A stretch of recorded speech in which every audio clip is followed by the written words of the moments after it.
अस्सलाम वालेकुम। कैसे हैं आप सब? उम्मीद करता हूँ सब ठीक और खैरियत से होंगे। मेरी दुआ है कि आप जहाँ कहीं भी हों हमेशा खुशहाल रहें और हमेशा अल्लाह ताला की हिफ्ज़ व अमान में रहें। आज जो कहानी मैं आपके साथ शेयर करने वाला हूँ, ये कहानी हमें मुल्तान से सगीर भाई ने भेजी है। उनका कहना है कि ये कहानी मैंने अपने किसी करीबी दोस्त से सुनी थी, जो कि उसके साथ कुछ साल पहले पेश आई थी। तो स्टोरी की जानब बढ़ने से पहले मेरी आप सबसे एक छोटी सी गुजारिश है कि स्टोरी को लाइक और चैनल को सब्सक्राइब लाजमी कर दें और साथ में लगे बेल आइकन को दबा दें, ताकि हमारी हर नई आने वाली स्टोरी का नोटिफिकेशन सबसे पहले आप तक पहुंचे। तो चलते हैं बिना टाइम वेस्ट किए आज की स्टोरी की जानब। अस्सलामुअलैकुम। आज से तकरीबन 10 साल पुरानी बात है, जब हम लोग सियालकोट में रहते थे। जिस घर में हम रहते, ये घर हमने रेंट पर लिया हुआ था और मालिक मकान बहुत बुरी नेचर का बंदा था। हर माह रेंट बढ़ा देता था और जब बढ़ाने की वजह पूछो तो लड़ने लग जाता। कुछ माह तक तो ये सब चलता रहा। फिर मेरे वालिद साहब ने एक और घर देख लिया। इस घर का रेंट तो कम था ही, पर इसके साथ साथ मकान मालिक भी अच्छी नेचर का लग रहा था। मेरे वालिद साहब ने ये सब बातें आकर हम लोगों से शेयर की, या ये कह लीजिए कि अपना फैसला सुनाया। अभी महीना पूरा नहीं हुआ था, इसलिए हमने कुछ दिन इस घर में मज़ीद रुकने का सोचा। अगले दिन मैं, वालिद साहब और बड़ा भाई यानी हम तीनों नया घर देखने के लिए गए, जिसके बारे में गुज़श्ता रात वालिद साहब बता रहे थे। ये घर हमारे इस वक्त के मौजूदा घर से कुछ फासले पर था। ये एक नई आबादी थी, मतलब कोई नई जगह थी, जैसे आजकल हाउसिंग सोसाइटीज़ बनी हुई हैं, शायद इसी तरह का था कुछ। ये घर आबादी से काफ़ी फासले पर था और इसके नज़दीक भी अभी तक कोई घर या इमारत तामीर शुदा नहीं नज़र आई। बस मुकम्मल मैदान नमा सा इलाका था। घर बना तो ठीक तर्ज से था, मगर था बिल्कुल ही बेरौनक और ऊपर से इलाका भी बेनूर। मैं इस घर में आने पर खुश था, लेकिन यहाँ खौफ मालूम होता था, शायद इसलिए भी कि ये आबादी से हट कर था। वालिद साहब इस मकान को हाथ से नहीं जाने देना चाहते थे। वजह ये थी कि अब वो पुराने मालिक मकान के एटीट्यूड से तंग आ चुके थे, और शायद इसलिए भी कि इसका रेंट भी मुनासिब था। यहाँ सब कुछ नॉर्मल था, पर पता नहीं क्यों एक नहूसत महसूस होने लगी थी। मैं इस बात को लेकर कुछ घबरा रहा था, एक डर सा महसूस होता था। इस घर को देखकर ऊपर से सहन में एक पुराना बरगद का दरख्त लगा हुआ था, जो देखने में बेहद पुराना था।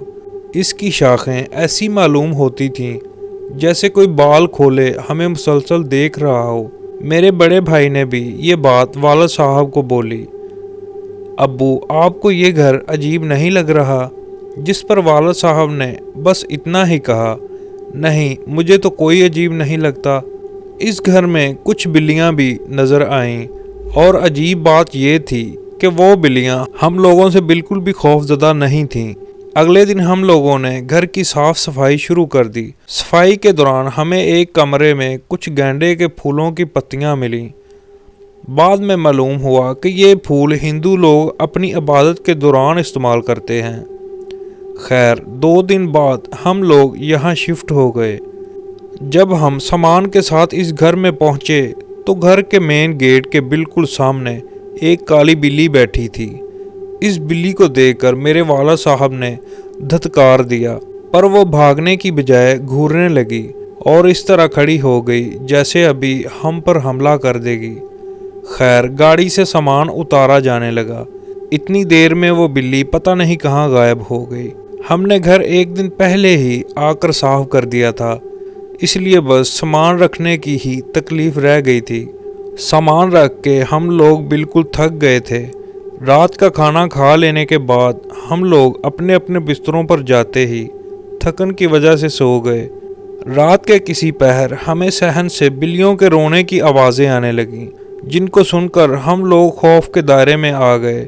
अब्बू उठकर बाहर गए और उन्हें धत्कार दिया, जिसके बाद हमारी जान में जान आई। सुबह सब लोग उठे तो सहन में किसी जानवर का कटा हुआ सर पड़ा है। और एक बिल्ली उसे नोच नोच कर खा रही है। मैंने जब उसे देखा तो डर के मारे शोर मचा दिया। अजीब बात तो ये थी कि वो बिल्ली इस शोर के बावजूद भी वहाँ से नहीं भागी, जैसे उसे फ़र्क ही नहीं पड़ा। अब्बू ने एक लकड़ी की छड़ी हाथ में उठाई और 2-3 बार ज़मीन पर मारी, जिससे वो बिल्ली सर समेत भाग गई। मुझे हैरत हुई कि एक बिल्ली किसी बड़े जानवर का सर अपने दांतों में दबाकर भाग रही है। वो सर तो शायद बिल्ली से भी बड़ा लग रहा था। एक अजीब बात तो ये थी कि इस पूरे इलाके में कोई भी कसाई नहीं था, तो फिर ये बिल्ली वो सर लाई कहाँ से थी?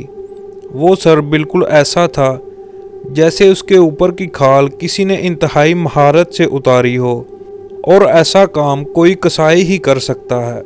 हम लोग ये सब देखकर बहुत डर गए थे, पर अब्बू ने हंसकर कहा, इसमें डरने वाली तो कोई बात नहीं है। ये इतवार का दिन था, इसलिए हम सब लोग घर में ही थे। मेरा भाई और मैं आसपास किसी परचून की दुकान की तलाश में मोटरसाइकिल पर निकले ताकि कुछ राशन वगैरह ले आएं। जब हम घर से निकलने लगे थे तो हम दोनों भाइयों ने दरख्त पर वही बिल्ली देखी। वो हमारी जानब मुसलसल टकटकी लगा कर देख रही थी। इस घर में बहुत सी बिल्लियां थीं, पर इस बिल्ली से अजीब सा खौफ आने लगा था।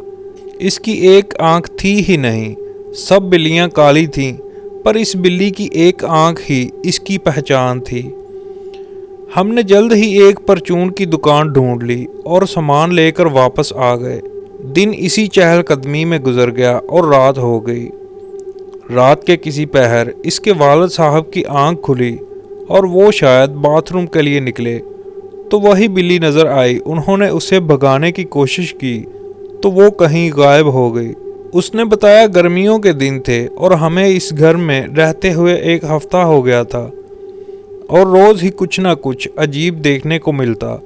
अब वालिद साहब को भी यहाँ किसी पुरअसरार चीज़ के होने का एहसास हो गया था, पर शायद वो इसलिए खामोश थे कि हमारी फैमिली में एक वही थे जो हम सब को संभाले हुए थे। उसने बताया ये सिलसिला जारी रहा। हम इशा के बाद हर रात ही कुछ नया देखते, जैसे कि दरख्त पर सुर्ख रोशनियाँ, बिल्लियों का रोना, पूजा के फूल जो सफाई के दौरान मिलते रहते थे। इसने बताया, तलहा सच बताऊं तो अब शायद हमें इस सब की कहीं ना कहीं आदत सी हो गई थी। अब बिल्लियों के रोने पर अब्बू भी इन्हें धत्कारते नहीं थे, बस खामोश होकर ये सब सुना करते थे या कभी इस सब को इग्नोर कर देते। पर एक चीज़ तो ज़ाहिर थी और वो ये कि हम सब घर वालों का एटीट्यूड काफ़ी बदल चुका था। एक रात तो हद ही हो गई। हम सब एक ही कमरे में बैठे हुए थे और किसी ज़रूरी टॉपिक पर डिस्कशन चल रही थी कि हमें सहन में से नाचने गाने की आवाज़ें आने लगीं। मालूम पड़ता था जैसे कुछ औरतें कुछ गा रही हैं, शायद किसी चीज़ की खुशी मना रही हैं। हम लोगों के आसपास तो कोई घर ना था और घर के बाहर भी कुछ ऐसा नहीं था, तो ये बात वाज़ेह थी कि आवाज़ सहन से आ रही है। हम लोग इतने खौफज़दा हो गए कि इतनी हिम्मत नहीं हुई कि एक बार बाहर जाकर देख लें।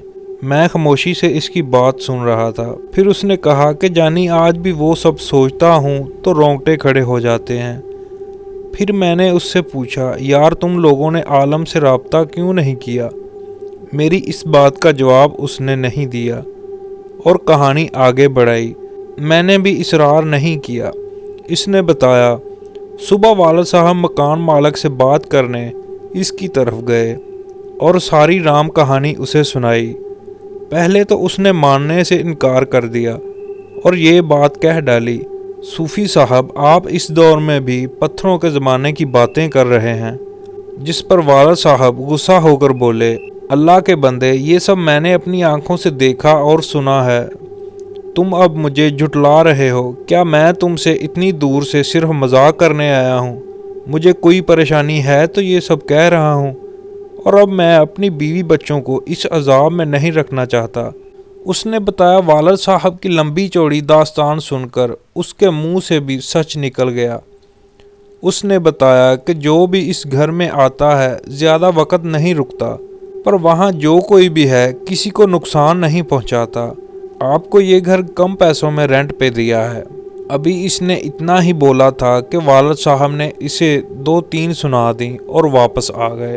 उसने बताया जब वो घर पहुंचे तो वालदा घर से बाहर खड़ी हुई थीं। वो बहुत डरी हुई थीं। मालूम करने पर उन्होंने बताया, मैंने सफाई के दौरान बरामदे में एक आदमी को देखा। उसके माथे पर हिंदुओं वाला निशान लगा था।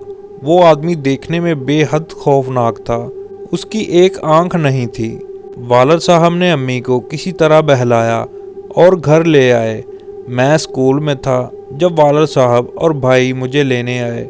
हम लोग अपनी फुप्पो की तरफ गए जो इसी शहर में रहती थी। कुछ दिन वहीं रुके रहे। जब नया मकान मिला तो इस मनहूस घर से सब सामान उठाकर दूसरे घर में शिफ्ट हो गए और ये आखिरी बार थी जब मैंने उस घर को देखा था। उसने बताया ये मेरी ज़िंदगी के खौफनाक तरीन अयाम थे। वो घर, वो बिल्ली की आवाज़ें, वो नाचने गाने की आवाज़ें मुझे अब भी अक्सर ख्वाब में डरा देती हैं। तो दोस्तों, कैसी लगी आपको आज की स्टोरी कमेंट सेक्शन में लाजमी बताइएगा। मिलेंगे कल एक नई स्टोरी के साथ। तब तक के लिए भाई को दे इजाज़त। अपना बहुत सारा ख्याल रखिएगा। खुदा हाफिज़।